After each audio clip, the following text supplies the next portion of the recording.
Okay, now we're recording. Okay, welcome to the March 2022 meeting. I'm Lloyd. I'm filling in for Steve today. And let's see. So, yep, you know already because you're here. We're using Zoom. And there's kind of our agenda we'll go through. Let's see, sharing info and links. Please mute your microphone unless you're actively sharing. We can use the Zoom chat to ask questions, and that will also be recorded. I think we're posting those currently. Let's see.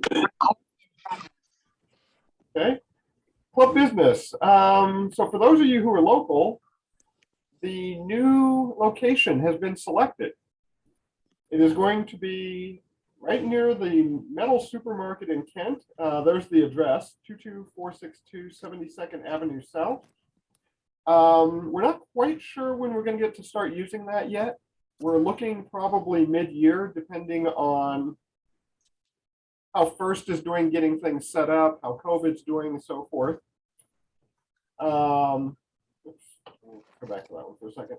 When we do start using the new facility, our meetings will be hybrid. Our current plan looks like First Law has some fairly nice video streaming equipment, and the facility does have a good internet connection. So we will do something with a hybrid format, but we don't know quite what yet. So stay tuned and we'll figure that out. The new SRS website's alive and kicking. All the old content has been restored. So if you go, let's see. Yeah, so just go down to seattlerobotics.org and you'll see a button on there for the old content and the new content. We're currently also in the process of syncing some of that up with the Robothon. So the Robothon website and the SRS website will work better together as well. Talk about this one. We're planning hybrid, online plus in-person meetings once we resume. We're going to need 1 or 2 people to help out with that. So if you're interested in doing that, let us know. We may also be able to get a couple of First Walk kids. Just for reference, they use a live stream technology. So if you're interested in learning that, that'll be a venue to do that.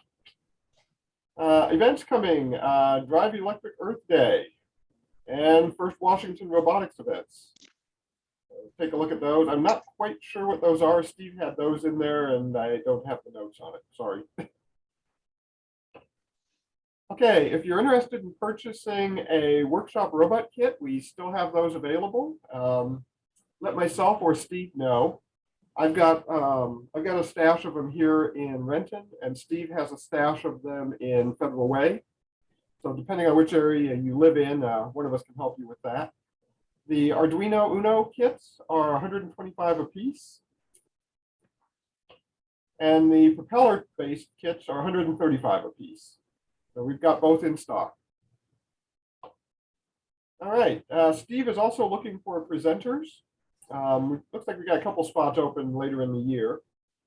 So if you know of anyone who would like to present, basically let Steve know at seattleroboticsociety@gmail. Go ahead and tell him what we're all about and stuff, but then hand them over to Steve, and Steve will actually make the make the formal arrangements and scheduling.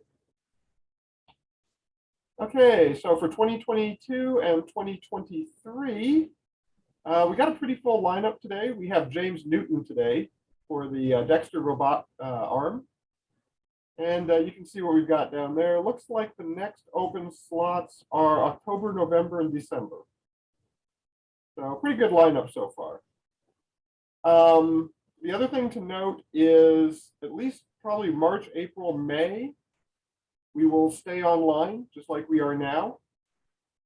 June, July, and forward, we'll see what happens. If we don't have a speaker, we'll use an open discussion forum to kind of fill in this extra space. There's a variety of topics. If you've got another topic or would like to host one of these, again, let Steve know.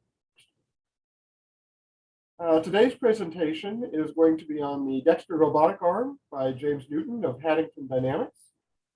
We'll get started with that about 11 a.m. I was about to say 11 p.m. No, 11 a.m. Okay, Robothon committee. Robothon is continuing to move forward. We're planning.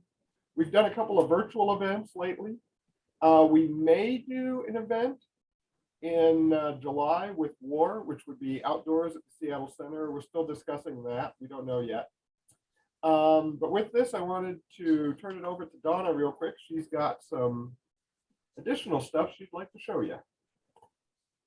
All yours, Donna. Okay, thank you, Lloyd. Good morning, everyone. Let's see. I'm just going to open up my share. Let's see, can everyone see my PowerPoint slide there? Okay, great. So good morning, everyone. So what I wanted to present today is that to help the Robothon Planning Committee, of which Lloyd and I are members, along with Steve and a few others, we are collecting specific requests from all of you, from the robot build community in general, to assess what you guys would like for the remainder of the 2022 calendar year. Now, the survey request is more specific to either the hybrid model, of which Lloyd alluded to already, where we would be holding some kind of an event in a hybrid fashion, utilizing the new Kent-based First WA location that we as an SRS community will be able to utilize as well. So we're either going to be looking at a hybrid type model for a follow-on event and or an all totally 100% virtual event. And the way that I put the survey together currently is looking at a summer, both a summer time frame for what people would like to have, as well as a fall type schedule. So we're talking about for the summer time frame, we're talking about like July or August. Now, this is in addition to what Lloyd mentioned as far as the possibility at Seattle Center of sharing an outdoor, hosting an outdoor event like Rover Magellan at the Seattle Center. That might happen, but who knows what's going to happen with COVID. And so that's why I'm going down the path of either hybrid or all virtual. And let's see, so for the summer, that would be July and August. For fall, we're thinking maybe September, October kind of thing, or maybe even November. So please keep those dates in mind whenever you go out and go over and fill out the form, of which the hyperlink is included on the screen that you're looking at. And so the idea here is, and I've got full details as far as what I'm going to articulate verbally, but I've got all that included at the top of the survey form that's included off that link. But basically, for a hybrid type contest idea, we were looking at a potential contest where we would host a contest that is from our traditional in-person Robothon repertoire. So in other words, like line maze or pop can challenge, those types of activities. So you can be considering those types of options for a hybrid contest. And then on the virtual side of the camp, and both of these, what I'm talking about, apply to both the summer and the fall selections that you choose. And then on the virtual side, we could go with an exhibition event, very similar to what we have successfully hosted the last 2 times during the calendar year of 2021. So that type of thing where you showcase what you're working on. It's kind of like an education sharing type open forum type event. So those are always fun. The other all virtual idea is the idea about some kind of a contest that could be held remotely. And like the idea that I proposed there, but again, I'm looking for your suggestions.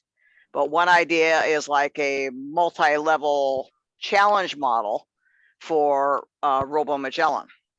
And that concept is taken from the parts group, who has successfully run similar challenges, where with each challenge level, you're building basically a RoboMagellan robot, but you're stair stepping at various challenge levels, depending on the way that you're building your robot currently.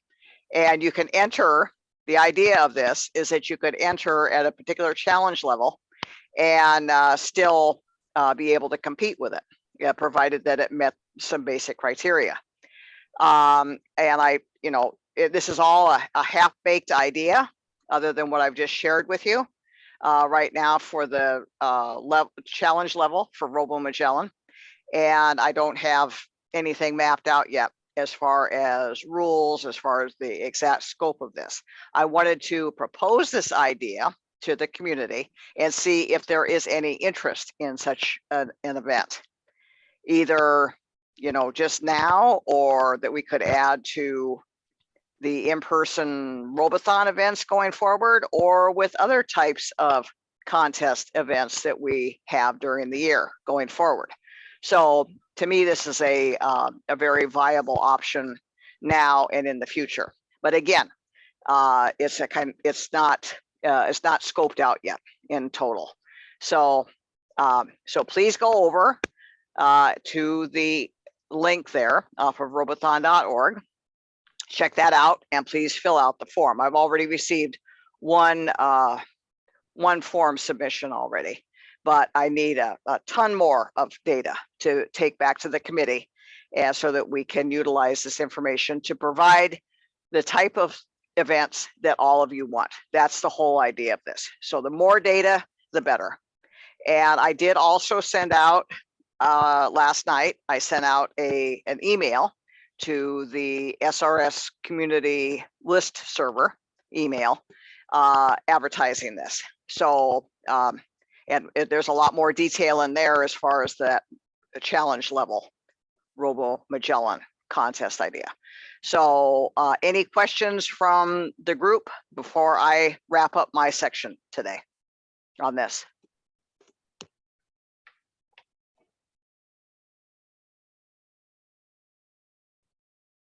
Oh, I guess not. I guess I said everything that I need to, and so Lloyd, I'll hand the virtual stage back to you. And Okay, thanks for listening. Can I just say really quick that I super appreciate you guys still doing remote stuff, so that those of us outside the Seattle area can participate. That's really cool. Yeah, it's I know I'm a big advocate of that as well. But thank you for the acknowledgement of that. All right, so I can put my screen back up here. Okay, so anyway, that's myself, Donna, Bob, Rob, and Dave. Steve's also on the committee. Okay, let's see. So after the meeting today, the venue, the Zoom meeting will stay open. We will stop the recording, but anybody who wants to hang out and chat is welcome to do so. So just because, I disappear or Donna disappears, you guys can hang out and chat as long as you want. Okay, so interesting. Around the web, you changed that one. Around the room, does anybody have anything they want to share? And there's only a few of us here at the moment, so I'd say just pop up. Oh, come on, guys, please. I've got a half an hour to fill.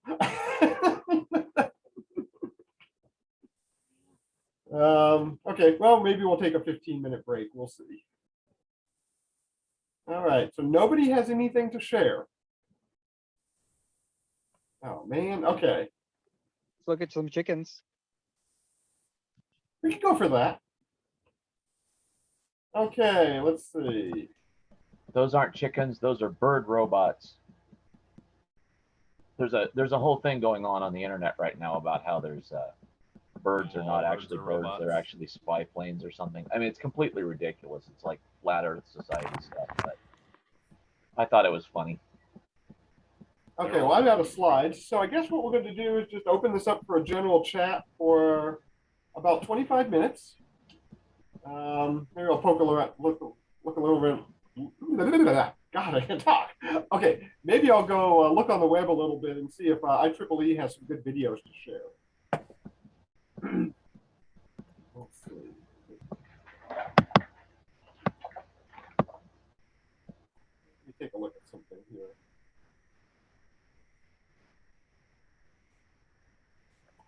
And yes, I'm now officially making this up as I go. Oh yeah, here's BirdBot. Let's see. Video for this one.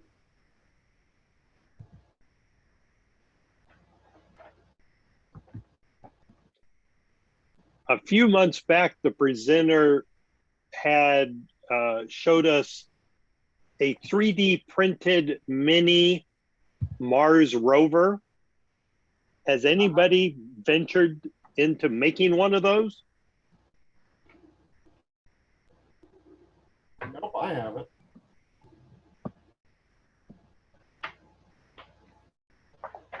Let me see if I can.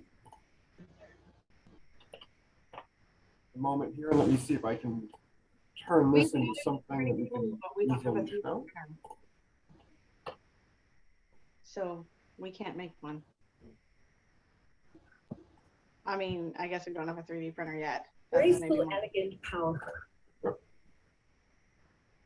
Okay, I got a video up we can look at.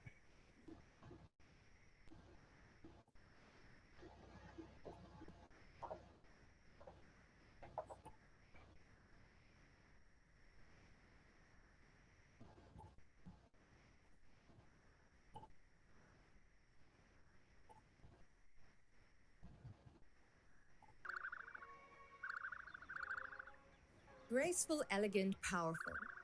An animal like the ostrich is a mechanical marvel. Despite weighing over 100 kilograms, ostriches can run at up to 55 kilometers through the savannah, or as seen here, through a laboratory. Unlike humans, birds fold their feet back while pulling their legs up towards their bodies. Why do animals do this? Why is this foot movement energy efficient when walking and running? And how can the structure of birds' legs with all their bones, muscles, and tendons be transferred to walking robots? At the Max Planck Institute for Intelligent Systems, scientists from the Dynamic Locomotion Research Group have constructed a robotic leg that is very energy efficient, like its natural model, and they called it BirdBot. BirdBot needs fewer motors than other walking robots and could be built a very large size. The research was published in the journal Science Robotics. Back to the real animal, birds fold their feet backward during the swing phase. Alexander Badri-Spurwitz, who is first author of the study, and his team attribute this movement to a mechanical coupling. The team believed that a network of muscles and tendons that span multiple joints enables this coupling, like a muscle tendon cable pull. They built BirdBot with such a coupled mechanism. The foot has no motor, but a spring tendon-equipped joint.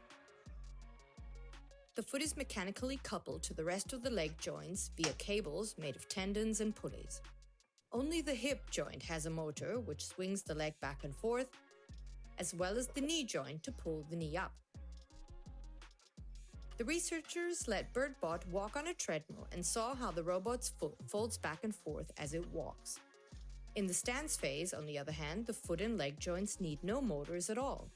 Forces here are supplied by a spring, and the coordination comes from the multi-joint cable mechanisms. In the past, things worked differently. Previous robot motors had to work against the leg spring, or a motor supplied torques to lift leg joints. In the swing phase, the leg had to be lifted to avoid colliding with the ground. The related energy input is now much lower. Overall, only a quarter of the energy is required compared to previous walking robots with parallel elastic leg springs. Now, theoretically, meter-high legs could be built for legged robots that carry loads of up to several tons and walk around with little power input.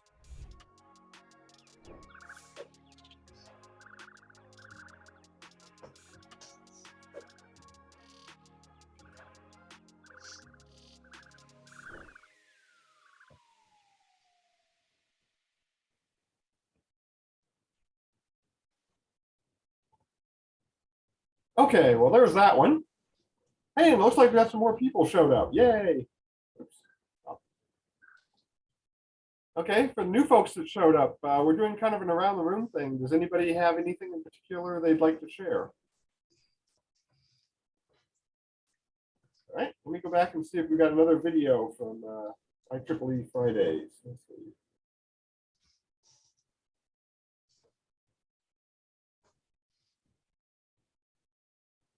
And we got one on a giraffe neck. Actually, this one looks pretty interesting. Let's try this.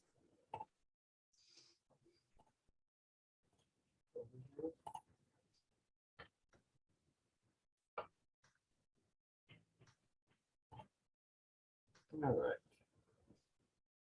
Let me show this guy out again.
All right.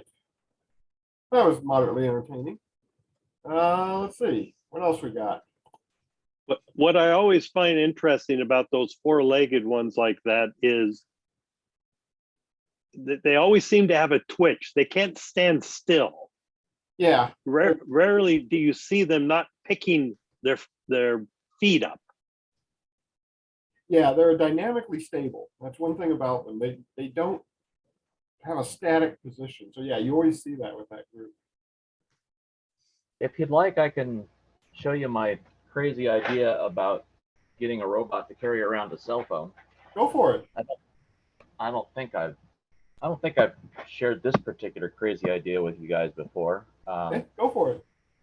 This is also a good test to see whether or not my screen sharing works for the next part. Are you looking at a thing that says 2-wire unidirectional I2C Yes. comms? We got it. Blocks of light. Okay, so this is this crazy idea that I have here. Basically, this comes from having the problem of wanting to be able to communicate from a cell phone to a robot without making any electrical connection. The reason for that is because anytime you make an electrical connection, there's the danger that you're going to burn something up. I'm thinking about especially educational robots and low-cost getting started robots. And kids are going to do crazy stuff and accidentally, burn up their fancy smartphone if they do that. So you could just have a basic robot that just runs around and, not plug it into anything and, try to do something with that, or, like plug it in and program it and then unplug it and let it run around. But you have these smartphones that are just like, they're available for nothing. An old smartphone is, not necessarily with, cell phone service, but you can hook it up to Wi-Fi and away you go.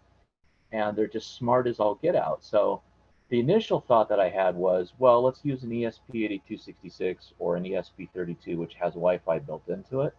And I've done that. I have, robots that are about $20 all up to make. And you hook up to them with your cell phone, and it serves a web page into the browser on the cell phone, and then you can tell you can literally program the robot to run programs in the cell phone in JavaScript on the web page and do relatively complex things.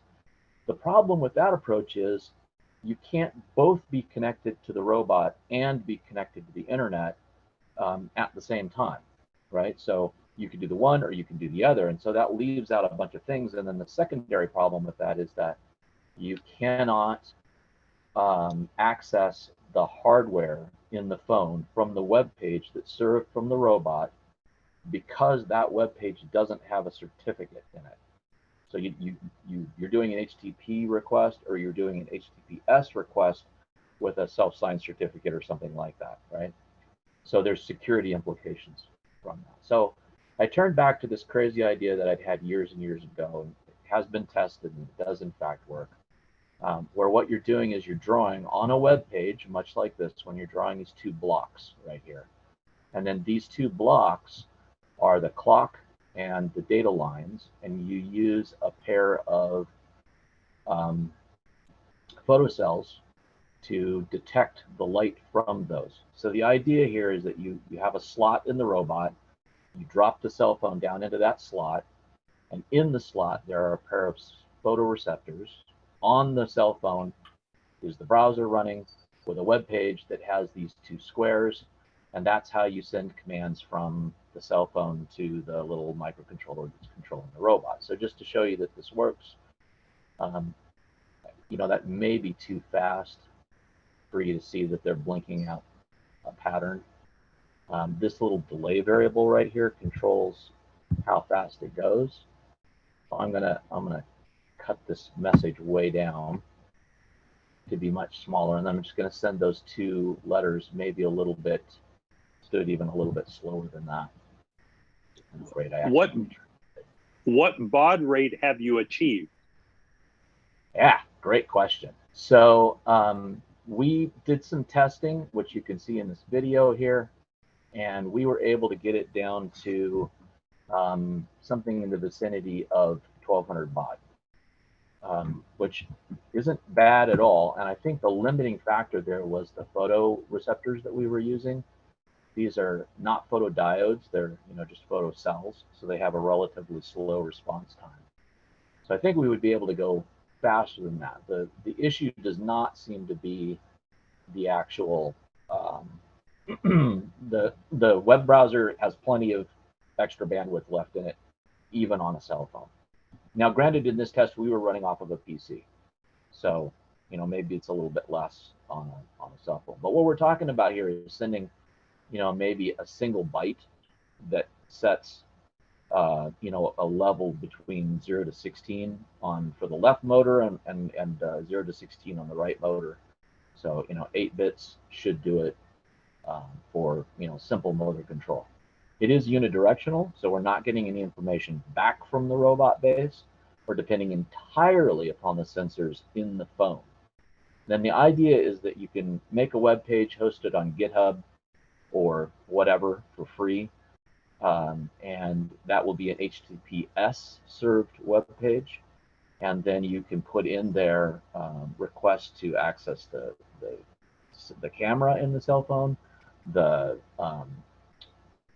accelerometers, all the rest of that data. So instead of, depending on a bumper to sense that you've run into something, you would sense the, just sense the impact of actually running into something. So there's that. Hopefully you can see it at that speed. Basically, the SCL block is, blinking out the clock, and the SDA block is blinking out the actual data.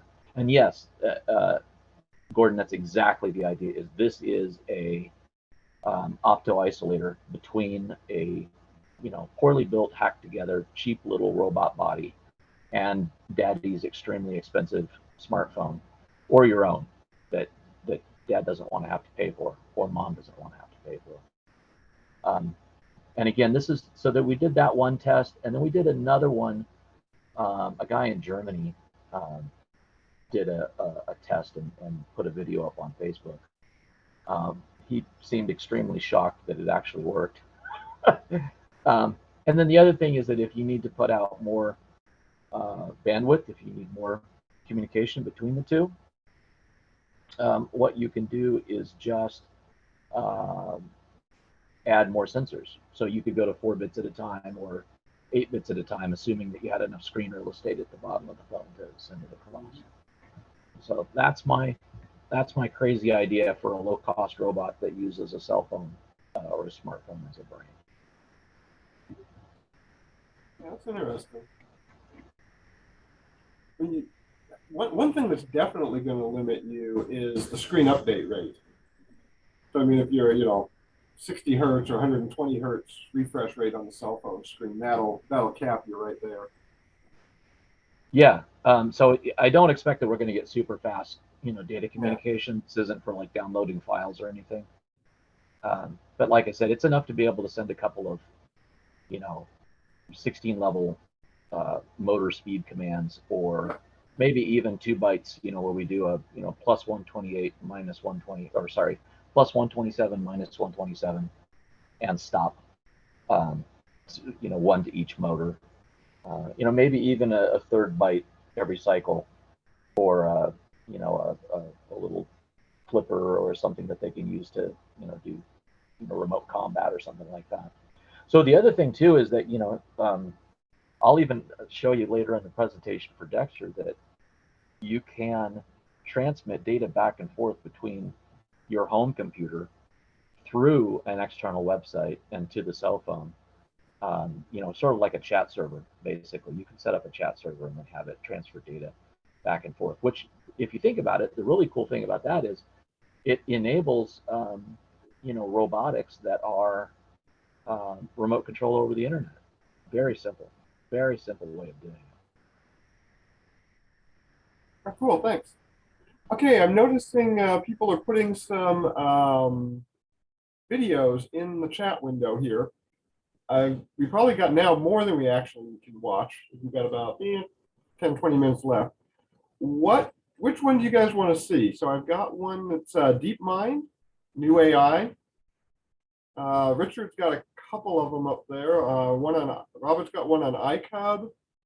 I don't have any on there. I was just sending one to James there because that's kind of exactly what Bluetooth LE is really meant for with GAT. Yeah. Is that so low level device to your back to the web. Yeah. So I guess my personal feelings on Bluetooth and Bluetooth LE is that it is a spawn of the devil and should be burned with fire whenever possible. I've had some extremely traumatic experiences as a developer attempting to make Bluetooth LE work reliably with things. And I do, I understand that a lot of people have good luck with it, and, that's great for them. I just can't bring myself to do it. And besides, that's the way everybody else does it. And, I just think it's important to be different, even if it's wrong. That's why I wasn't going to interrupt you for it, because my experiences with Bluetooth are similar. doing Okay, Bluetooth thank you. commercially really sucks. You know, the Yeah. $8,000 per device for your license really stings every time for something you know you're not going to sell 8,000 pieces of. And And the funny thing is, every time I talk to developers about Bluetooth or Bluetooth LE, they have these war stories about the problems that they've had with it. And when it comes to doing like super cheap intro to computing, intro to robotics type stuff for kids, which I teach a lot of classes, and that's sort of one of my Yeah. focuses. Whenever something doesn't work, without fail, the kids or the newbies blame themselves. And it just drives me nuts. So one of the things I like about this is, you know, you can add an LED on the circuit board and you can change the rate of the blinking, and you can see it blinking or not blinking, right? So you can see that the web page is blinking, and then you can see that the LED on the robot is blinking, and then you know that the data is getting through, and it gives you this ability to troubleshoot it and understand it on a level that you wouldn't get with the radio. That was one of the problems we had with Wi-Fi, because I've done a bunch of classes with the Wi-Fi robots, and every once in a while something won't work, and then it's just a nightmare to troubleshoot. We have all kinds of problems with browser compatibility issues, and like the iPhone won't allow you to do this because that might be a security threat. And, you have and to definitely for Bluetooth, you know, you're definitely in those. There's only a couple profiles you can use on iPhone without getting to the MFI licensing rigmarole. Right. And no one wants to do that. Exactly. Yeah. I still do have a reel of iPhone MFI chips on my office, and I'm supposed to destroy securely. Isn't that amazing? Anyway, I just Bluetooth is it's at a point where my coworkers like tease me that we're going to switch to doing power over Bluetooth or something like that on the robot, because they know my eye will start twitching if they mention Bluetooth. You know, you could probably do it through a Qi charger, just modulate a Bluetooth signal over it.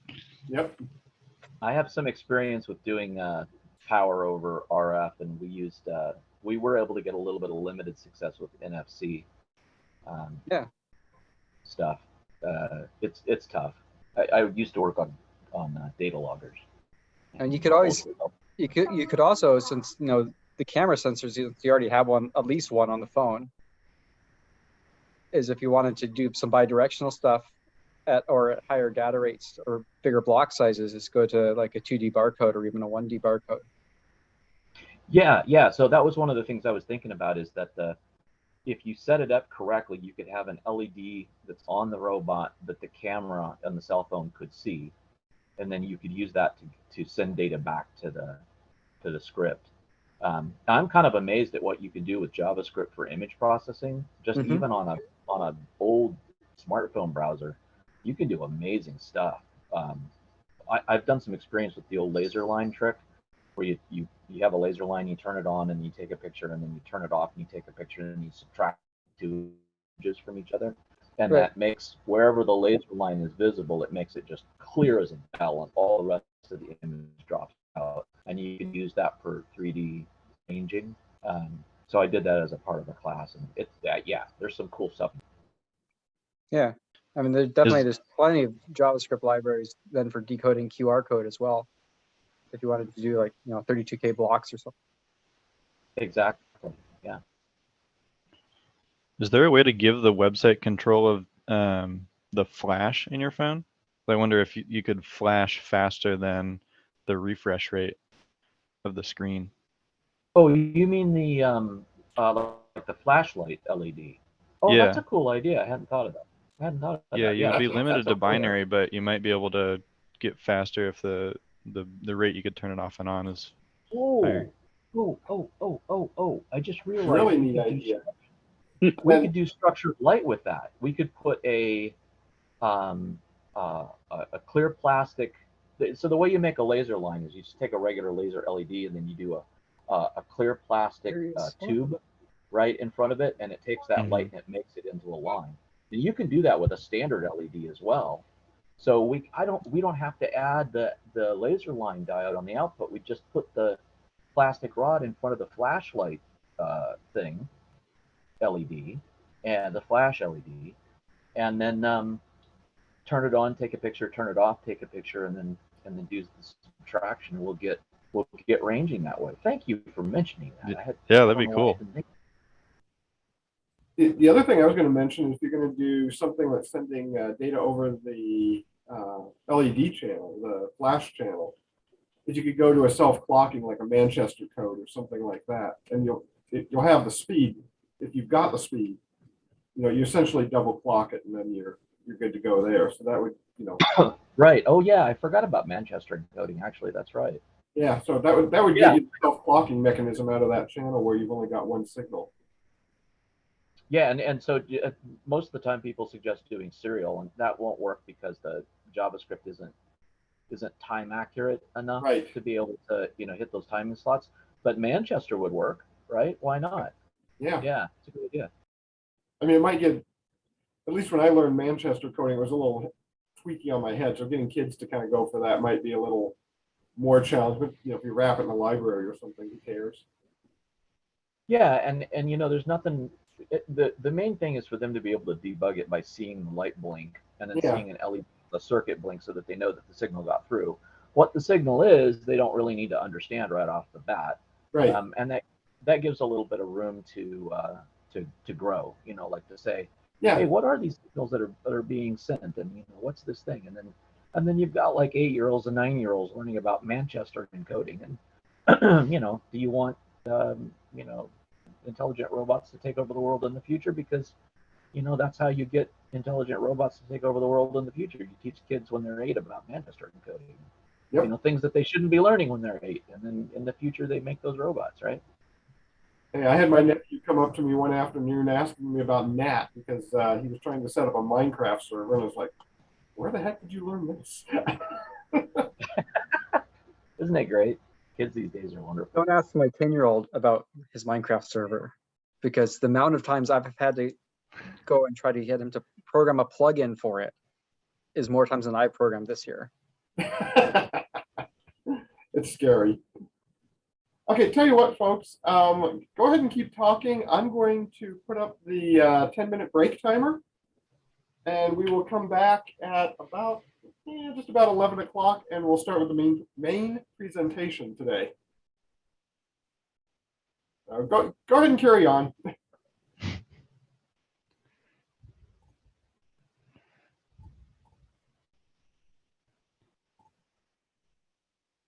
Mitch, I did look at the website. It looks like we still have the Freenode website or Freenode IRC info on there. I think from when the website switched, it moved that over from.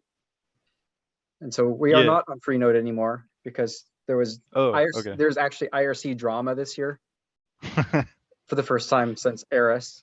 And that just shows how old I am. So it is on Libra, and I'll get Steve to update the website real quick. Okay, cool. But let me go ahead and put that information here in the chat too. Awesome.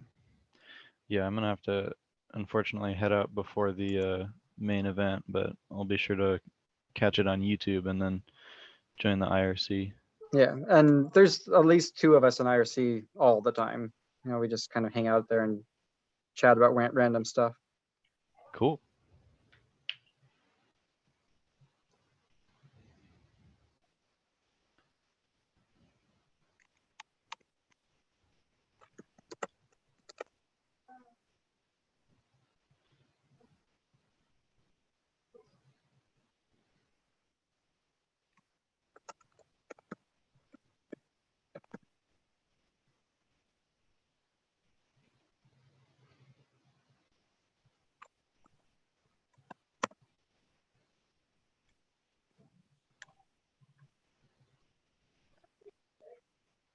So you guys know about all of the problems with live demos? Like, have you ever had to give a live demo? Got set up for a live demo for a presentation, and then 8 minutes and 16 seconds before the live presentation, you can't talk to the stupid robot anymore for some reason? Been there. I wouldn't know anything about that. My stuff always works. I'm gonna kill this robot in a second here. This is really fun. I got one robot that I keep losing the connection to. And I can show you that one because it's got a skin on it. And I got another robot that is just rock solid that I can't show you because it doesn't have a skin on it. Had that So happen when I was presenting a final project in one of my robotics classes in college. Yeah, it's like the law of robotics or something. It doesn't make any bloody sense because I know the robot is still running,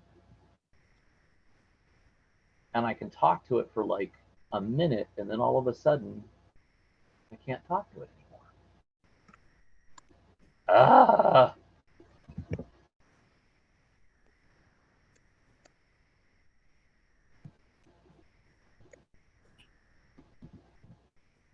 Oh, don't worry, James. You got 6 minutes and 47 seconds to figure it out.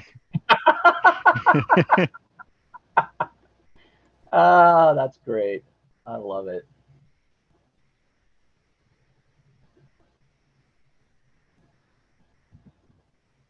I think I must just have a bad network cable or something on this thing. And what's great is, like yesterday, I played around with this thing for like an hour and a half, running through what I wanted to demo so that I'd be ready for it. And no problems. But day of the demo, nope.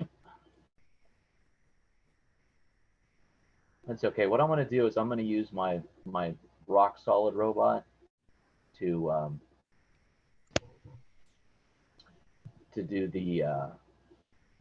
do the interactive demos, and then I will just show you this robot. It's too bad because I can't get that robot to move now. Well, you use the rock solid robot to beat the daylights out of the other one. That's the deal right there. Yeah. Well, that'll teach it.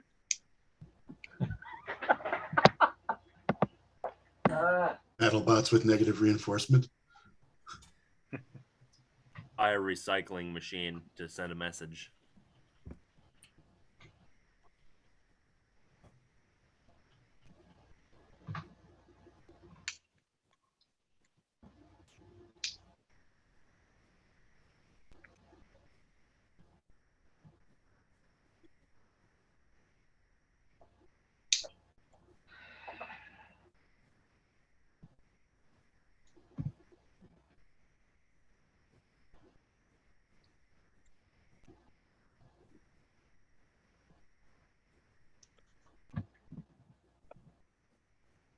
Look at that.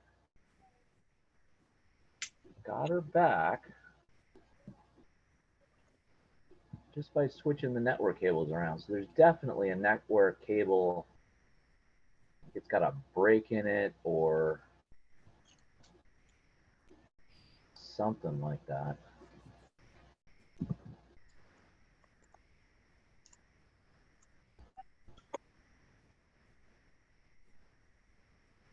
Could have just gone to with flashing lights. Yeah, exactly. Forget the Ethernet, just go with the flashing lights. So what I've done now is I've plugged my rock solid robot into the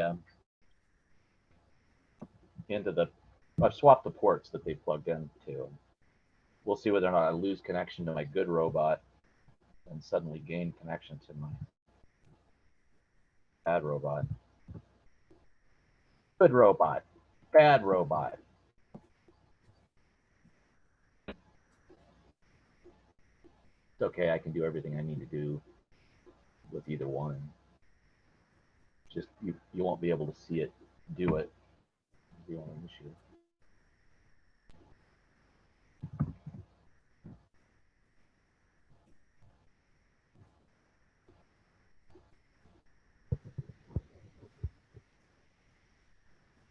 I think I found my way into the IRC.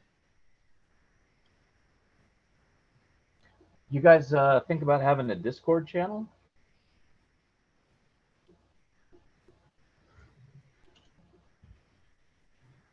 know they were would suck. talking about it earlier. I think they were considering it, but just figuring out shifting everything over during pandemic is a bit of a challenge. Yeah, to get the Discord, to get it properly, fully registered officially means it needs to be through the domain. And that means getting people that are chatting aren't also the same people that are managing the domain services and email services. And so, yeah, it means actually like having meetings and talking to real people.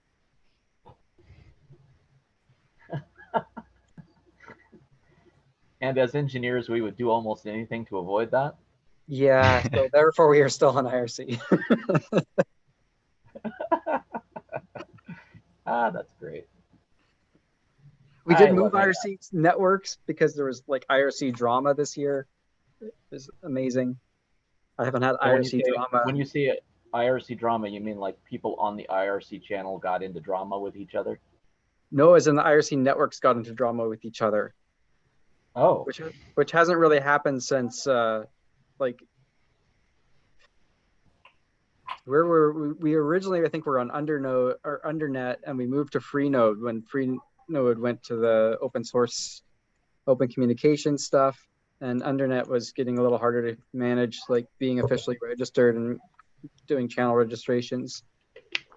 And then there was like major IRC drama with Freenode last year, and so we moved. All three of us.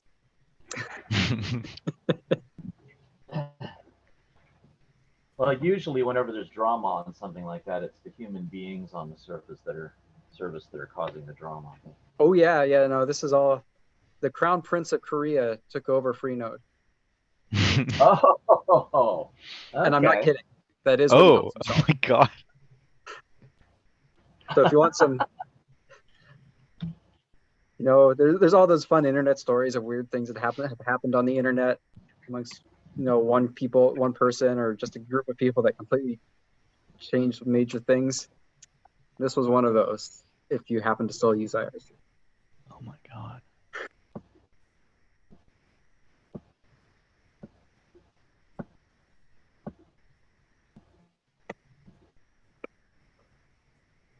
It might still be on the Freenode main website, some of his manifestos. 10, 9, 8, 7, 6, 5, 4, 3, 2, 1, 0. Hi, my name is James Newton, and I'll be presenting today about. No, I'm just kidding. Well, James, oops, where'd my slide go? There we go.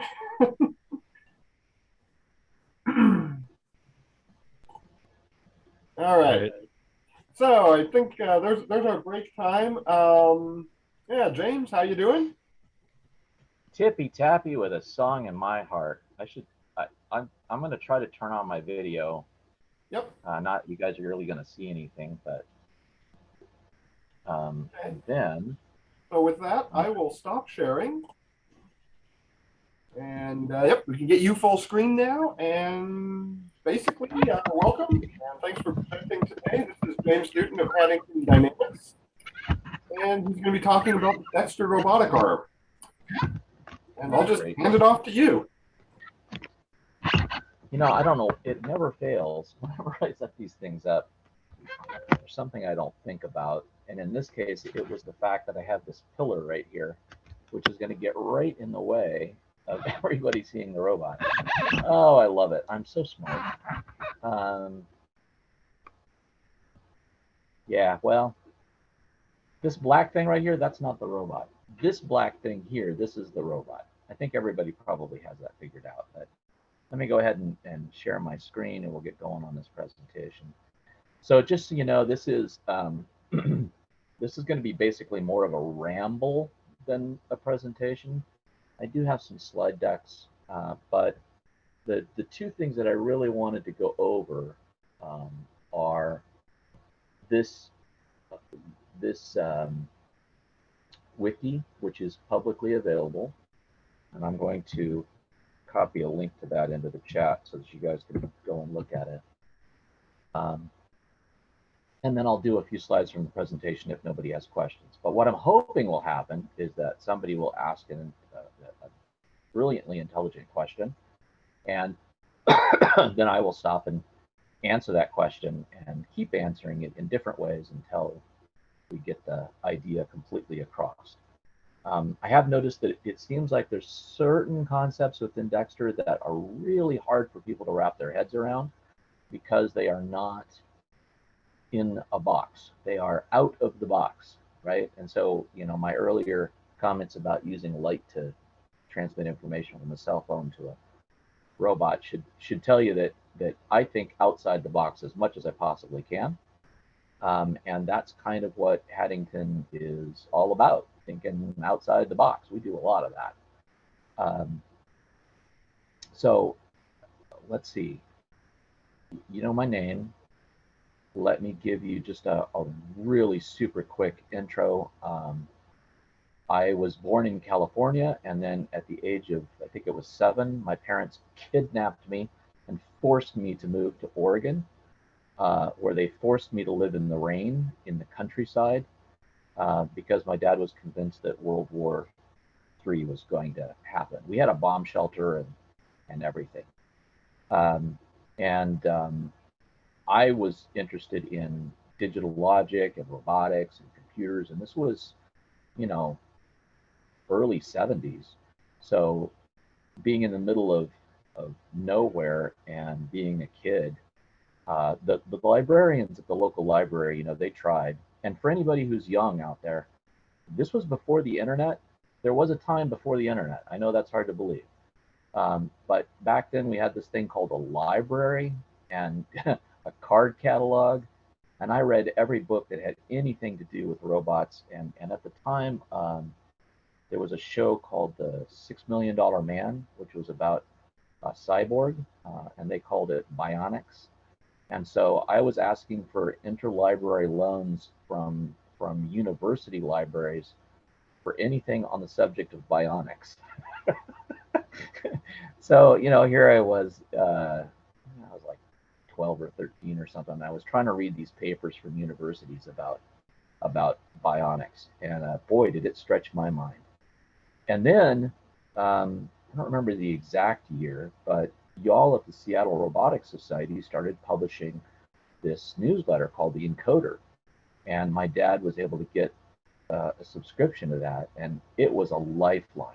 I got to tell you, there was just no other source for information about hobby level robotics, right? Like the kind of robotics that you could do without like a full-on machine shop and, you know, custom electronics and stuff like that. So I have a deep bond memories for SRS from years and years and years and years back, and anything that I do here is just my humble attempt to try to give back to present to that. And I really appreciate that you guys have, as I said before, opened this up to online stuff. So I guess we'll just start with the presentation and kind of go through a few things here. And again, please, I'll try to watch the chat. And if you have any questions at all, please don't hesitate to stop me and ask questions, okay? We'll start off with a video here that just gives you an idea of what we've been able to accomplish with the encoder. And then I'll go into talking a little bit more about how the encoder works and how you can potentially use this in your own robotics. The sound on this isn't important, but hopefully you can hear it. Dexter's encoders are one of the core systems that enable the level of precision that Dexter achieves despite using stepper motors with no additional sensors required. The system is based on a quadrature encoder, but is modified to include more data points along each axis. An optical encoder traditionally involves an LED, a receiver, and a code disk with slits along the outer edge. The light shines through these slits with the receiver on the other side, counting the times that the signal switches between on and off. The Haddington Dynamics optical encoder system, however, is different. With our system, a pair of LEDs sits on the axis of the code disk. The receiver doesn't read the light in a binary on-off pattern, but rather as a gradient of different levels of light. The encoder takes the amount of light from the receiver and uses an analog to digital converter We then take the values from each converter, which resemble sine waves, and interpolate them using the arctangent. With this method, we're able to get 8,192 measurements per slit, thanks to the 13-bit A2D converter. Each code disk has between 100 and 200 slits, which in turn gives 0.8 and 1.6 million counts per revolution. The encoder system is just one of the things that makes Dexter unique. In the future, we're going to go into depth about some more of the things that make Dexter so great. Until then, we have a question. What can Dexter do for you? So obviously that's a little bit of a marketing video there, but that key point is this stuff about Dexter and the encoder and how good it is. Dexter's encoders are one of the core systems why am I that not enable going the to the level next? of precision that Dexter. There we go. Okay. So we are reading those encoders off of the joints simultaneously. We calibrate them. They are direct, and it is a precision measurement. I'm going to get into more of that on the way. So this is the number one first key point that makes Dexter different from most robots, and I strongly encourage you to do this on your own robots. If you're using a motor and an encoder, or if you're just using a motor and you can add an encoder, add the encoder at the joint, at the axis of rotation itself, not on the motor. Most people have the encoder right on the back of the motor, and that you're wasting so much coolness by doing that. Always put the encoder on the actual joint. And the reason for that is because there will be deformations of elastic and other types on the drive system between the motor and the joint. So that when an external pressure or some external error is introduced at the joint, that's where you're going to see that error. If you wait to try to sense that back at the motor, you've already lost resolution because the belts, the gearing, so on and so forth, are going to stretch between the joint and the motor. If you put the encoder on the joint, you will see what is actually happening, and then you can get your control system to run the motor forward and back in order to correct for that error. That also gives you torque sensing, which I will get into in just a minute here. But basically, every drive system always has a little bit of elasticity in it. If you're using belts, they're going to stretch. If you're using gears, there's going to be some slop. If you're using shafts, the shaft is going to twist. If you're using wave drives or anything, there's always going to be a little bit of deformation in the drive system. And by using an encoder at the joint, you can pick that up and react to it. The amount that the motor has to move in order to pull the joint back to the correct commanded location is proportional to the amount of strain it's being put on the joint. So now you have torque sensing, and that allows you to do really cool things like follow mode. I'll show you that in a minute, hopefully. So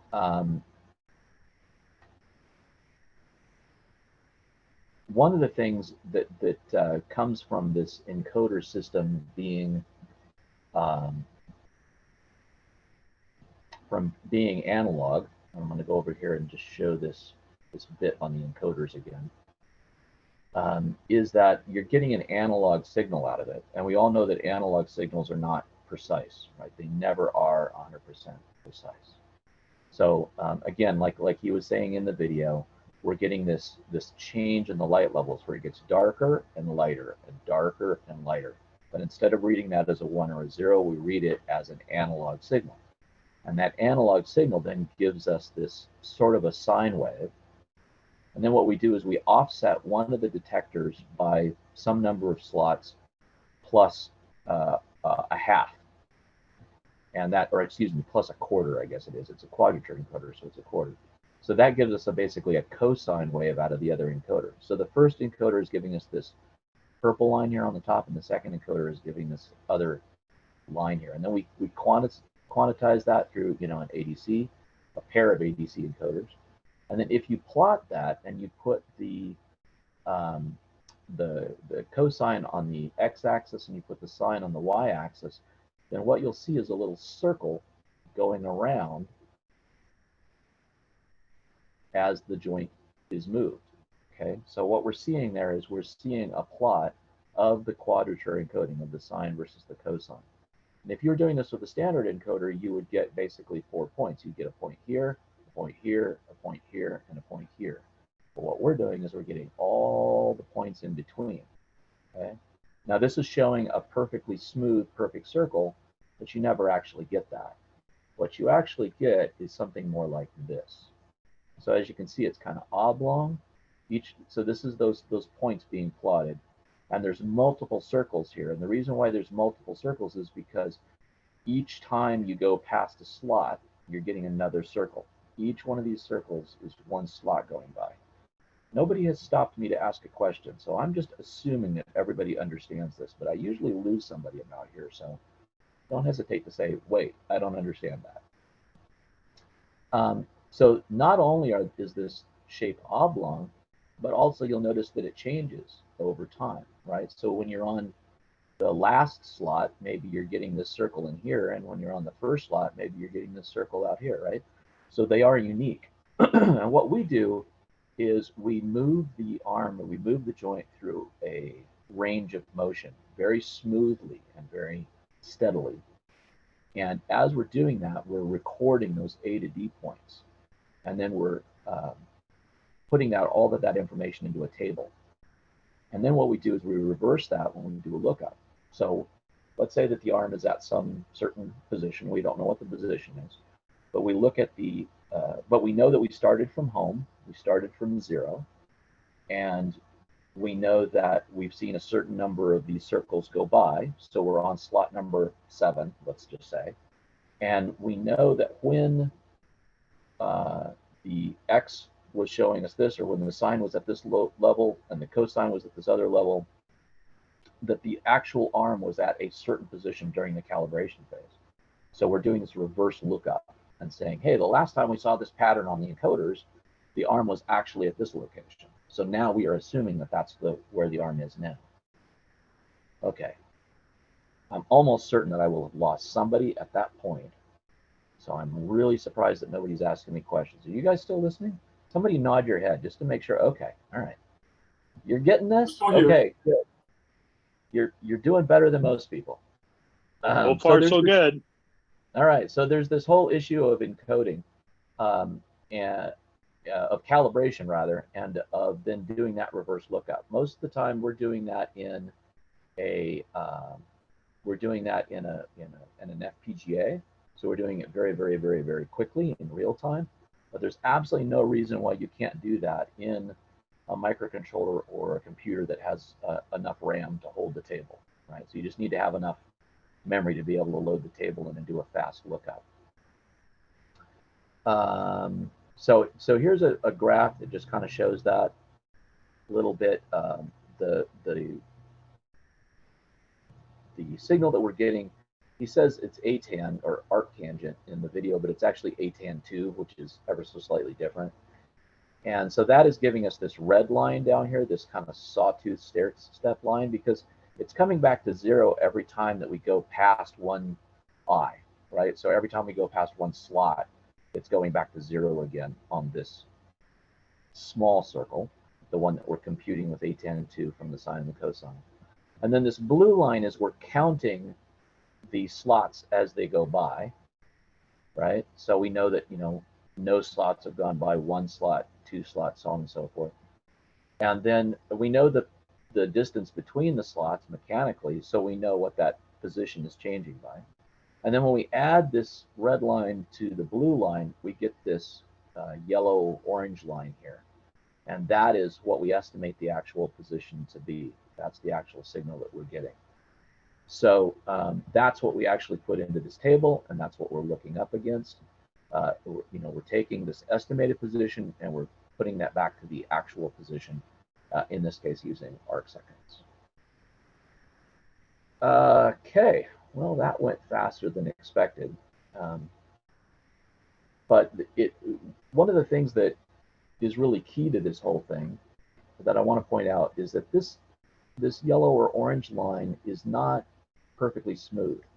I'm not sure if you can really see that clearly. Let me bump up the volume a little bit here. But this red line and this yellow line have all of these little errors in it that I was talking about from the code disks being 3D printed, and positional errors, and noise, and whatever else goes in there. It's not a perfect line. But what it is it's a very precise line. So you will only see that value right there when the arm is at that angle right there, right? So in other words, it's not repeating, it's not bouncing up and down enough that we get repeats in the signal. So what we're going to do is we are doing this calibration in order to take this precise signal and make it accurate.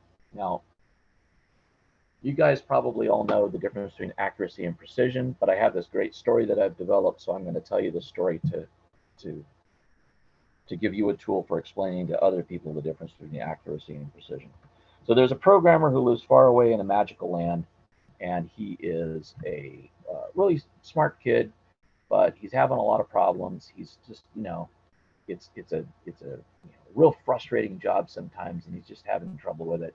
He decides he needs a hobby, so he takes up archery, right?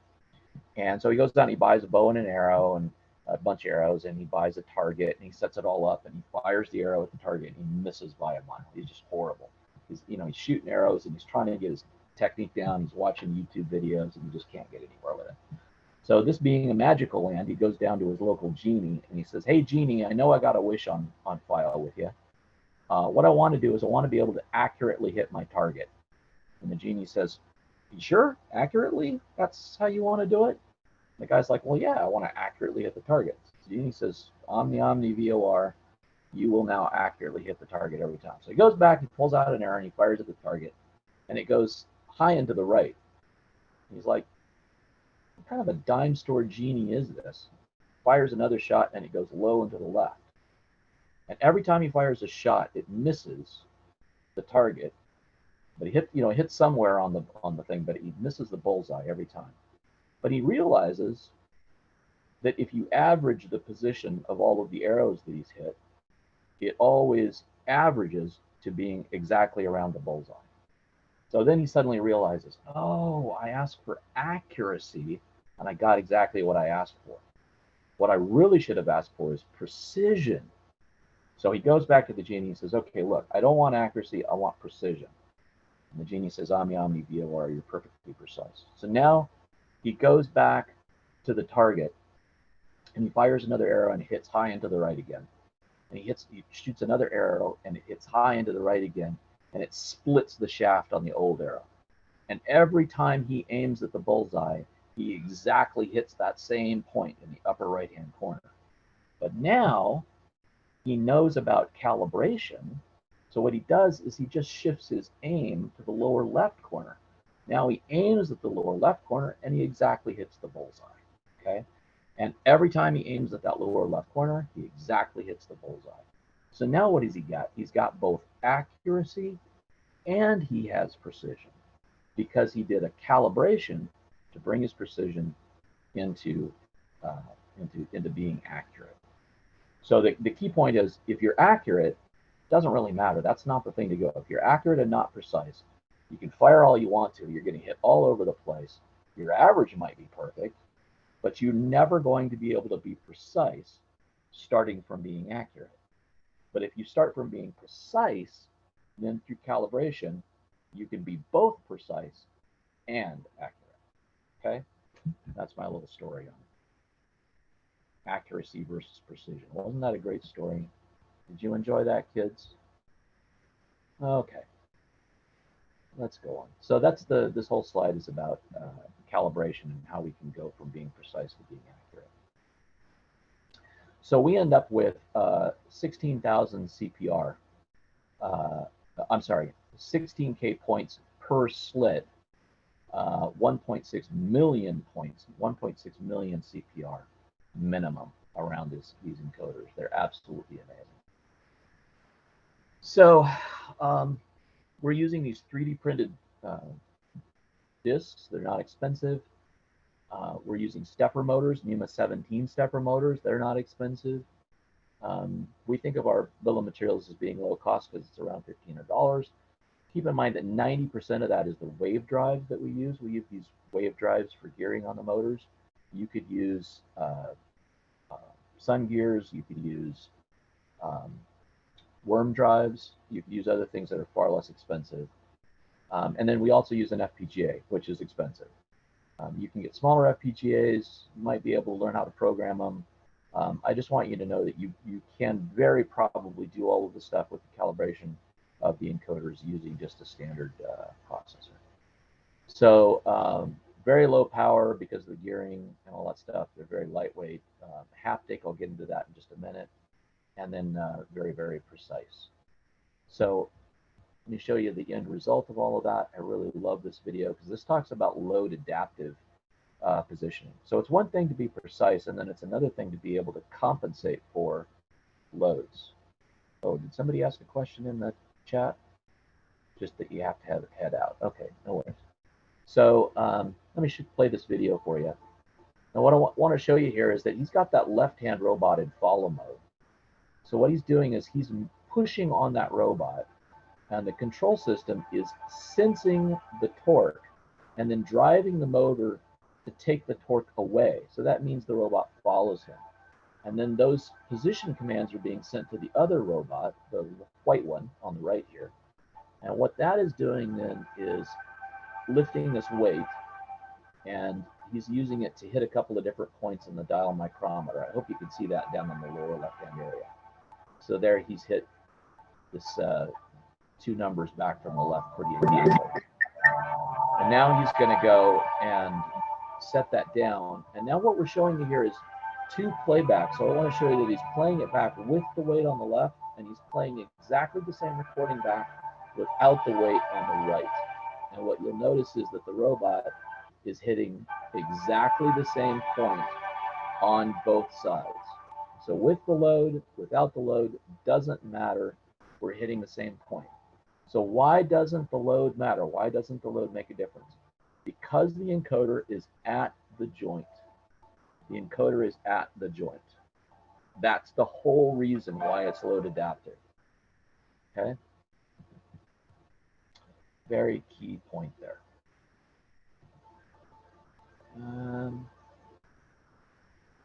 Okay, there we go. I had to click it 3 times to get it to move. So, you know, this says that the robot is stiff. And what I mean by that is that there isn't any spring other than just the natural bending of the drive system in the drive system. So there are some rubber belts. The wave drives do torque a little bit, but we don't have like springs in there. We're not intentionally making it soft. So people go on about soft robotics and all that kind of stuff. This is not a soft robot, but because when you push on the robot, you can sense this torque and drive the motors in order to take the torque away, we can go into this follow mode and we can make the robot seem soft. And then we can digitally control how soft it is, right? We can say, well, yeah, go ahead and move the motor to reduce the force, but only reduce it to half, right? Or only reduce it by 1/4 or something like that. So we can make it, you know, we can make it resist a little bit. We can also set, you know, limits, like don't move the motor at all until the force reaches a certain point, right? And then move the motor. Or we can say, reduce the amount of compliance that you give the further away you are from your goal point, right? So we can make it feel just like a spring. And it literally does feel just like a spring if you touch it. It says live demo brave there. I'm not sure if I should do one. I'm going to leave the live demo for later, just to get you through this. So there's a whole thing on digital fabrication. Basically, they're talking about the fact that we do 3D printing in order to build a robot. Everything that we do is actually 3D printed. Now, what we've done nowadays is we're using these mark forged carbon fiber printers. It's chopped carbon fiber in nylon is what the filament actually is. Believe it or not, you can get that on a Prusa these days for complete setup about $1,400. So that's the special nozzle, the Prusa printer itself set up for that printing. I think it's $1,400 or $1,500. So that can be done. But also the original Dexter 1 robot, which we released open source, was printed in PLA. And all the stuff that we've talked about, that white robot that he was using in the demo, that's a Dexter 1. So that's PLA that it was printed in. But 3D printing is wonderful. It allows us to do all kinds of, cool things, including stuff like this.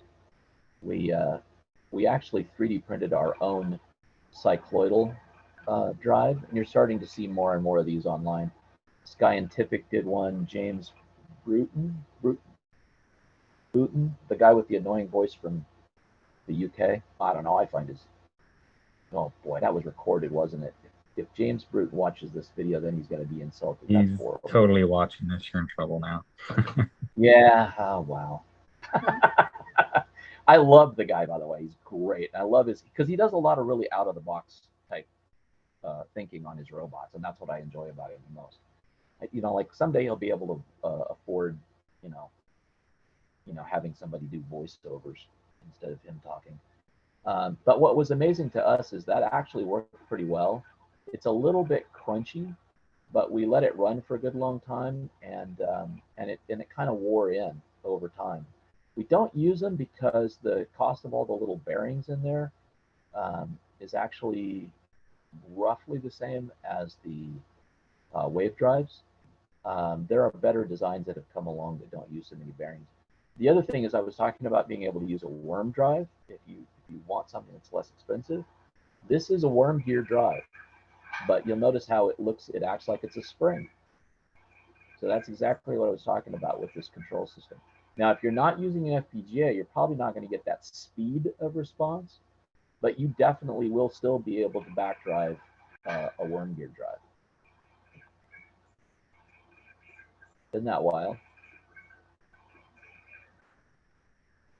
So yeah, worm gear drive, back drivable. Come on now, there's the inside of that worm gear drive, just to prove to you that it really, really, really is. You'll see here, there's our 3D printed encoder disk that we added on to the driven gear, and that goes inside of here. And then we have our little slot that goes through, which I think they added on up at the top. And then there's a photo diode board that's reading it. And we were able to then back drive a worm gear drive, which you supposedly can't do. So just some fun stuff. This is one of the older robots doing some oncology research in a lab. The wonderful thing about these robots is that because these older models are open source, if a lab gets one of these and has problems, breaks it, some intern. What's the joke about interns? Show me an intern that only triples my workload. So if some intern breaks it or something like that, you can always just 3D print a part and repair it. There's one on a rail, the Dexter upside down on a rail. That was a fun project. And then, here's the ultimate application for the robot arm at your next D&D party. You have your Dexter arm pick up the die.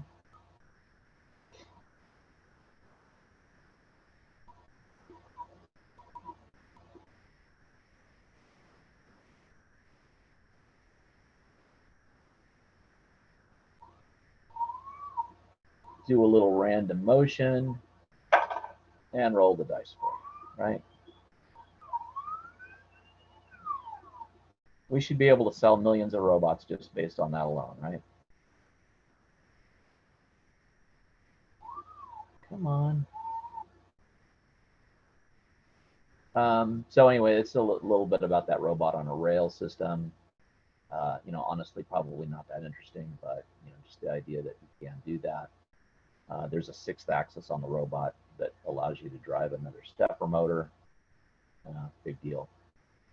The thing that I really love about Dexter, and the reason why I went to work for him, is because this is free and open source software and open source hardware. It's FOSS and OSH, by gosh. And we are an absolutely fantastic company and group of people because we embrace this fail first fast fix thing. That is a really, really, really key point. So number 2 major point, well, maybe it's the number 3. I think probably the number 1 is really just, read your encoders with analog signals. Use the ATN2 to get an angle out of the sine and cosine, and then use that to get millions or get thousands of points between each 2 slots. The second major point is put the encoders on the joint always, not on the motor. Third major point is always take on the very hardest part of the job first. Never, ever, ever, ever take on a new job, look at it and go, oh, wow, there's that one part of this job that I don't know how I'm going to do. I'll leave that for last. That's how you fail. That's how you do the big fail. Always take on the hardest part first. You want to fail first. You want to fail fast. So what you do there is take on the hard part first, but also break it down into small pieces. So you can very quickly fail on each one of those pieces. And then once you have failed repeatedly and quickly, and you've built up a sense of what doesn't work, you will start to see a way to make it work. You'll start to see a way to fix it. The worst thing that happens to kids, and this is the number 1 thing that I try to compensate for when I'm teaching kids, is that school teaches them that failure is horrible. School teaches them that they are not allowed to fail. And it builds up to a point emotionally where the kids are just wrecked for any kind of development job in industry, right? Maybe they can be accountants, or they can be, I don't know, management or something. But if you want them to be engineers, if they want to be engineers, they have to learn how to fail. If they want to do anything creative, and engineering is creative, they must learn how to fail. Absolutely makes me cry to see that. So I'm going to go ahead and switch over to showing you some cool live demo stuff. This is an actual, live console. Let's see if it's still alive. No, it's not. See? Live demos. I'm going to go to the other robot. There we go. There's your live demo. That works. So this is a web interface, and I just want to show you how completely simple web interfaces are.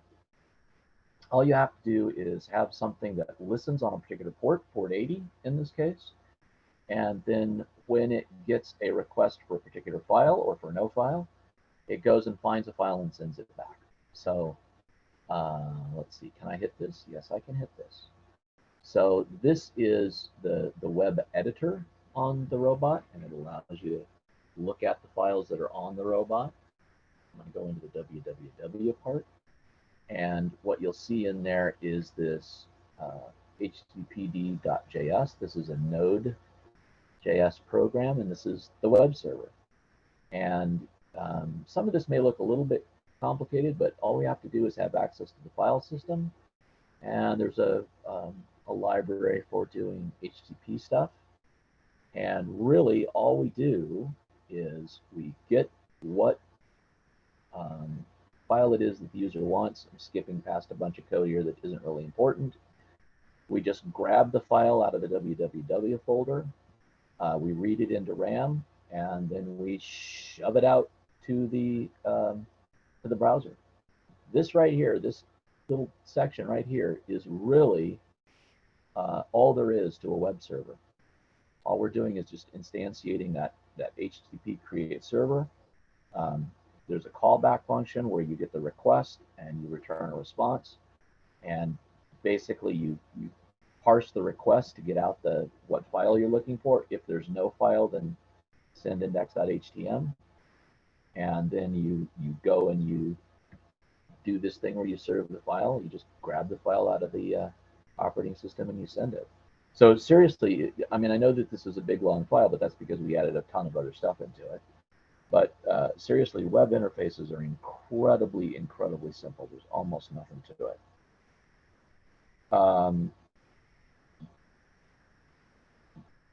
We have everything that I'm showing you today, Nathan, has been released to open source. We are, we have been acquired by Ocado, which is a great place to work, and I'm very happy with them as employers, but they are a closed source company. So everything that we do going forward from this point is being patented. So the later revisions are definitely patented, but the open source stuff is open source. So let's see.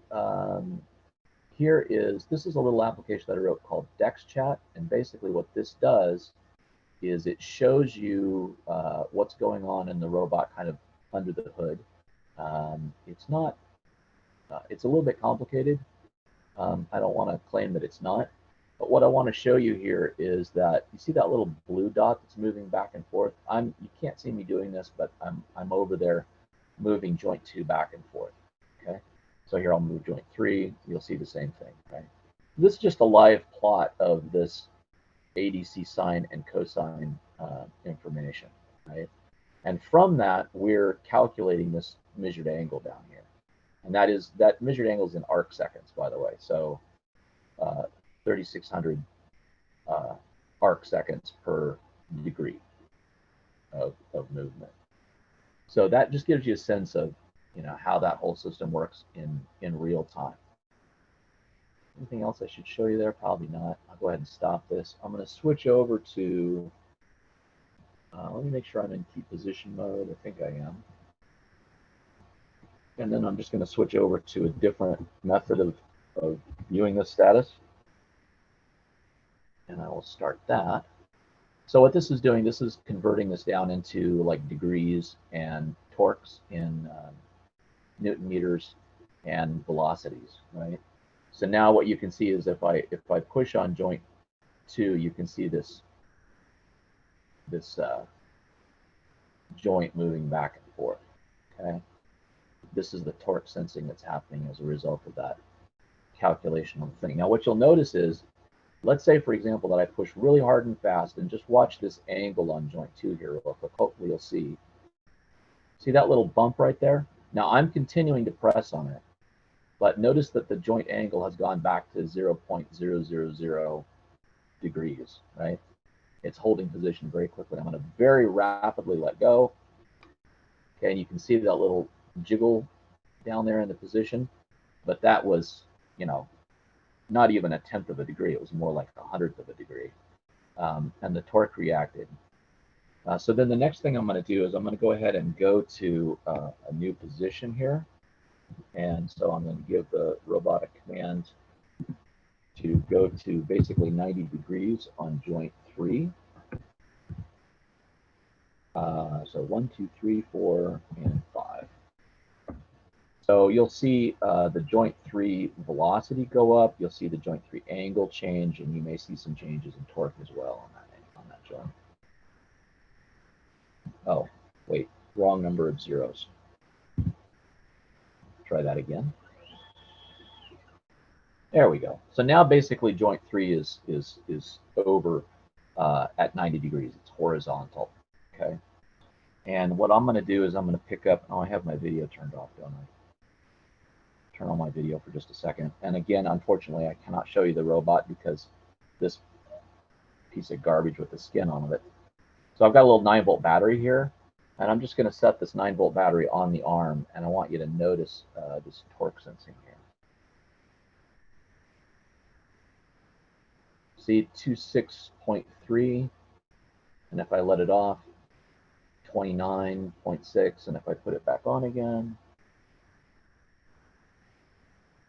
So you can see that it is in fact picking up that, just the weight of that battery. So that's how sensitive the thing is as a result of that. I'm really proud of that. I think that's a really cool thing. And all of that's possible because step number 1, we're using these really lousy 3D printed encoders, but we're measuring them in analog instead of digital. Step number 2, we put the encoder on the joint instead of on the drivetrain. And then step number 3, we failed fast. That's really the key point. So it gives you all of this really cool stuff that you could do. All right. How am I doing on time? How much longer do I have here? I always About forget. 20 minutes. About 20 minutes. Good grief. Okay, that's great. So that was the little live demo on that whole bit. I just want to show you again. This is sort of the graphic version of what I said before. Some people learn from images better. So what we have is we have an output shaft. This is your joint shaft. And then you have a drivetrain of some kind, belts, wave drive, cycloidal, worm gear. It doesn't really matter what it is. There's some kind of a drivetrain. And then you have a motor. It can be DC, AC, BLDC, steppers, whatever you want to have. There's some kind of a driver that's sending the drive signals to that motor. An H-bridge, an ESC, stepper motor driver, whatever that happens to be. And then you have some kind of a motion command that's going into that driver, right? That can be speed and direction, PWM and direction, step and direction, whatever it is, you get some kind of a thing there. And then you have a servo controller. So the servo controller is getting in the desired position. This is the position from the robot or from the command system saying, go to this angle. And it's getting this feedback over here. Now, you can have a mechanical connection between the motor and the position feedback device, which is quadrature encoder, or just a pot. It can be just a standard analog pot, a good quality one. But it's better if that mechanical connection is on the output shaft. Is anybody keeping count of how many times I've said that during this talk? It's like my number one. I'm getting to the point now where if I see somebody build a robot and they could have put the encoder on the joint axis, but they put it on the motor shaft, I just, like, my left eye starts to twitch. So anyway, it's better if it's on the output shaft. And so this is giving this actual position feedback. That might be quadrature phase AB, it might be PWM, it might be a voltage, whatever that is. You're getting some kind of a signal back that says where the joint or the motor actually is. And then the servo controller is using some method of comparing the position that it wants to be at with the position that it's actually at, and developing a corrective signal here that it sends out to the motor driver, to the motor, which moves the thing, which changes the output, which gives you a new feedback, which is, so you have this feedback loop that's going around, right? So real quick overview of what a servo control is. So, and I've also done a lot of stuff in the hobby business with PID controllers for DC motors, for AC motors. There are certain magic things that have to be done, but they're just not that hard. You can definitely figure them out. And if you need any help with it, don't hesitate to ask. Another thing that I think is just really cool, and I wish more people would get involved in, is you can do this teleoperation through pretty much any hosting site that allows you to do Node.js, which is using JavaScript to run on a server. There's this absolutely cool thing called Bosch. And it's, I don't know why I called the variable BOSCS, but it's actually BOSH. That should be BOSH. It's bidirectional over standard HTTP, if I remember correctly. Maybe the S stands for something else, I don't remember. But the idea here is that you're just using standard web HTTP requests and you're getting bidirectional data out of it. So this is one way of making a push server where you can get the information to come from the server to the robot, or from the server to the browser back to the user. And the idea here is that there's 3 points in this system. You've got the robot, or the thing that you're controlling. You've got the browser or the control program on the other end that the human being is interacting with. And then between those two, you have a server, right? So what's happening is that the human being is saying, I want the robot to move to a certain direction, and it sends that command to the web browser by basically requesting a web page. And then the web server sends that information to the robot through this Bosch mechanism. And I've tried so many different ways of doing this, and I've seen so many different ways of messing with it. But what we found is that this Bosch method is extremely simple. You can do it absolutely for free, zero charge whatsoever, on a Google Google App Engine system. So there is a fully open source issue here. So this is our our GitHub repo. I was just showing you the wiki before. You can go to issues and you search for remote or search for Bosch. You'll see this huge long thing of these are all the different ways that I've tried to do this. And most of these ways fail because they require that you open a hole in your server. You guys who are working with Minecraft know all about this. You have to open a hole in the server in order for the data to come from the server back into your local network and get to the robot, or get back to your browser, one way or the other. So what this does is it actually uses this only uses requests from the local machines out to the server, even though the data is going in both directions. So how is that possible? Well, obviously going from the browser to the server, that's no problem. You're requesting a web page. In your request, you put a question mark and some variables, and you're sending data to the server, right? That's easy. And then getting a response back to that, to the browser, is easy, because you're just the browser, the server is replying to your request. And so that goes through NAT, you were talking about earlier, Richard, and or somebody was talking about it, and you're done. You send a request, you send data back. That leg of the thing is fine, right? But what about the robot leg, right? So what we have to do then is we want the robot to be always asking for information from the server, not the other way around. But what we really want is for the server to send data to the robot. So the way you do that, this is the whole trick behind Bosch is, you have the robot make a request to the server, and you have the server ignore the request, okay? So the robot makes a request to the server, and the server simply does not respond. It just sits there. And I can even show you what that looks like if I make a request of the robot that's not responding right now. The server on the robot is not responding, and you can see that the browser just sits there with the little wheel going around, doesn't do a thing. We'll let you out in a moment. My cat is bugging me to let her out. So then what you do is the robot is requesting information from the server is ignoring it. Now the browser, the human, sends a command to the server for the robot.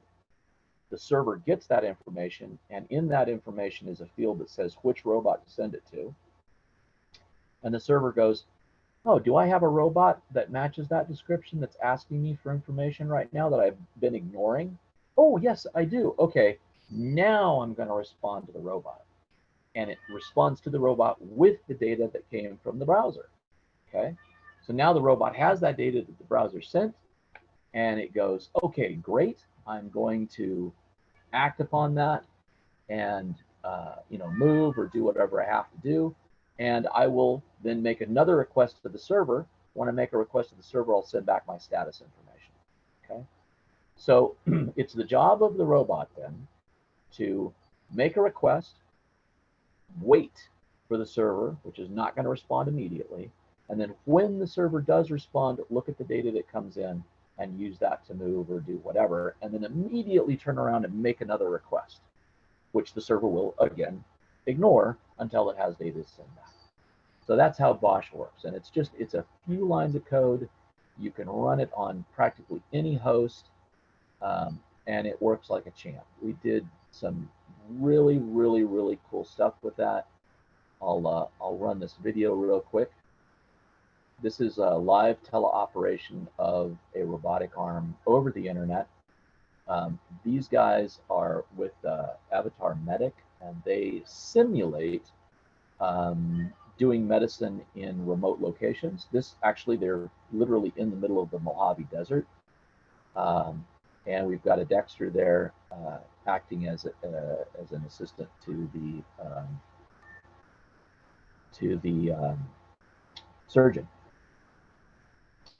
And in a second here, I think the video will start to show you our guy, James, who is actually teleoperating this robot with another robot.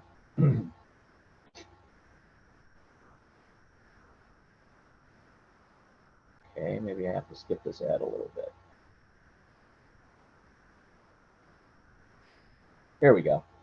So this is James, and he's got one of our Dexters in that follow mode, where it's trying to reduce the amount of where it's reducing the amount of torque that it feels on a joint. And as he moves that robot, we're sending the data through the Bosch system out to this robot, and it's moving it there remotely. So there's no reason why you can't remote control your robots over the internet by doing this without opening any ports, without spending money on external servers. It's there, it's available, you can make use of it. Give me 2 seconds to get this cat to stop crying at me. Yes, okay. Emotional breakdown. Okay, usually somebody didn't understand that, but I'm not getting any questions, so either you're not interested in it or everybody understood it perfectly. Any questions? Any interest? Okay, never mind. We'll just move on. I've got just one comment.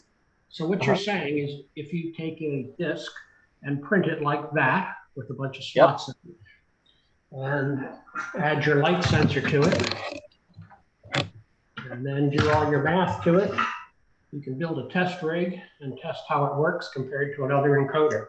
So that's great. I base that on your work, and I appreciate it. And thank you very much. But I've tried it out, and it works great, and it's really cool. And based on what you said, I did put all my encoders at the robot joints for the robotic arms. Thank you. That's awesome. I'm going to hurry up and finish up here so that we can talk a little bit about your robot as well, because I love what you've done there. So some people are interested in ROS, and I just want to real quick say what I said before about Bluetooth being a spawn of the devil and needing to kill it with fire. I kind of feel the same way about ROS, but you know, I guess it's more like a succubus or something, because it's also very intriguing. You know, you can see that there's some fun stuff that you could work with in ROS. And so one of the things we've done a little bit on is doing a very simple JavaScript interface between ROS and the robot, so that you can you know, use the ROS like move it package or something like that, and then send ROS commands and have the robot respond to those. We did that through the Node quote web server, but we were, you know, looking at the ROS ports. So if anybody's interested in that sort of thing, I'd love to talk to you about that later. And I think the probably just the last thing I want to show you is we do have this thing called Dexter Development Environment. Most people don't think of JavaScript as being a robot control system, or language rather, but it actually works very, very well through the methods that have been developed for DDE. DDE is free and open source still to this day, current versions of it. It has a simulator for Dexter in there. If you want to play around with programming Dexter and making it move, you can program the simulated robot and just learn a lot. There's a tremendous number of tutorials, and there's this huge reference thing, and we have classes on DDE and just videos and everything. So I strongly recommend checking that out. I think that's probably it. If this stupid robot was working better, I would give you a demo, but it's not. So I won't. I will just stop sharing and answer any questions or chat about anything that anybody has.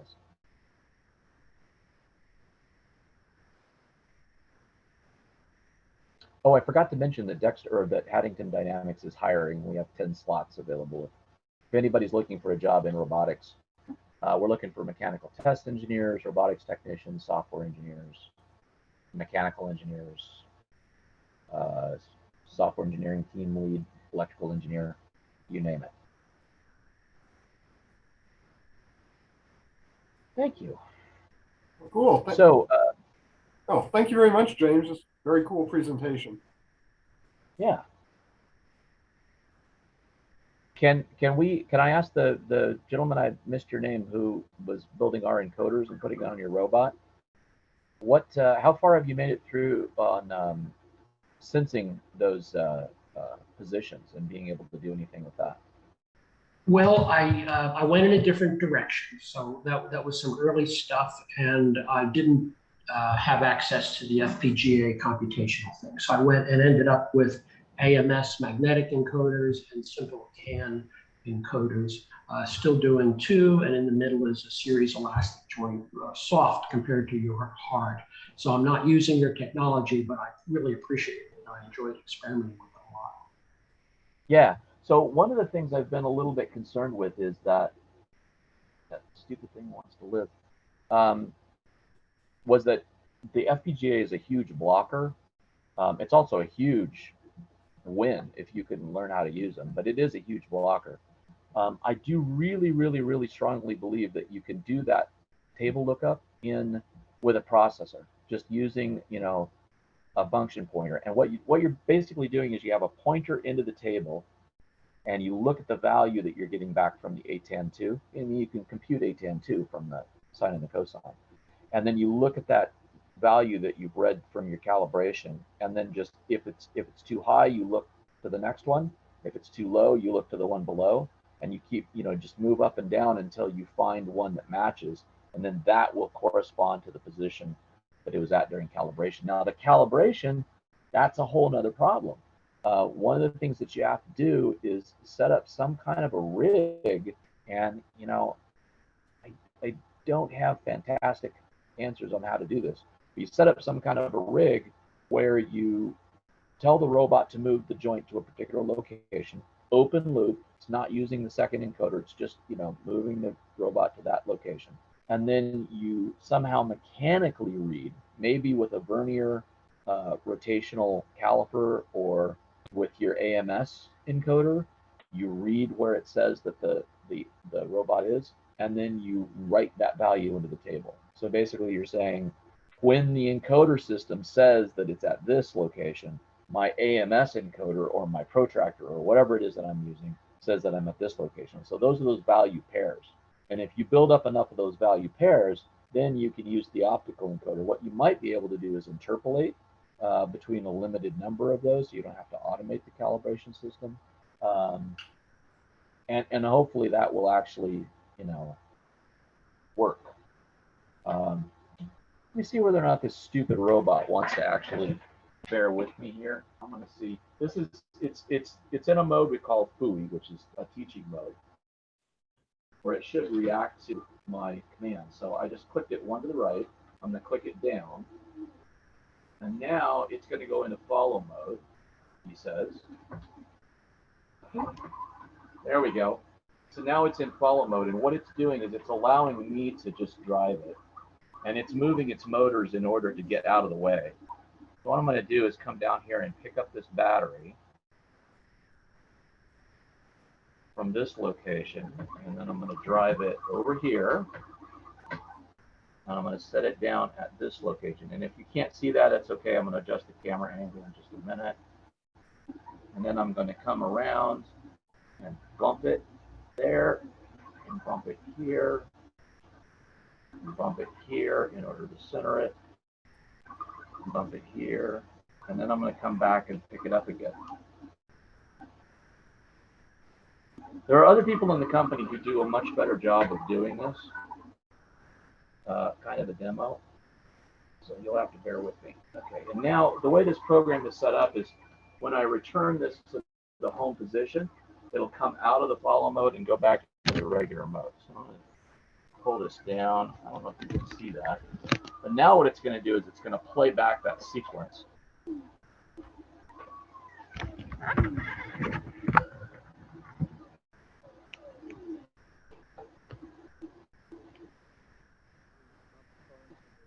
And pick up the battery from there. And bring it over and set it down there. Can you see that? I can't tell if that's on camera or not on camera. Yep, we can see it. Oh, I'm trying to do the bumps and I'm messing it up. Ah! Did I mention that there's other people in the company that are better at doing these demos? I think I did.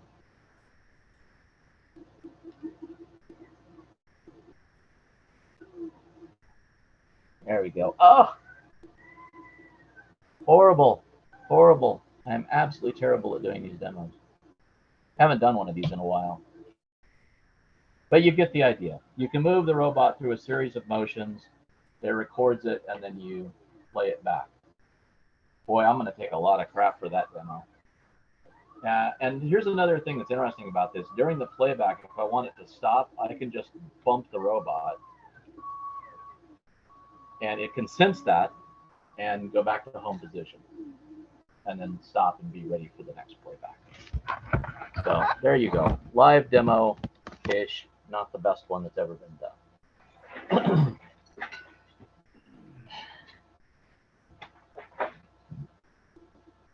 And that takes our time completely to a close. Yeah. So does anybody have anything else? If not, what I'm going to do is I'll go ahead and stop the video, and people can just hang out and chat for as long as you would like.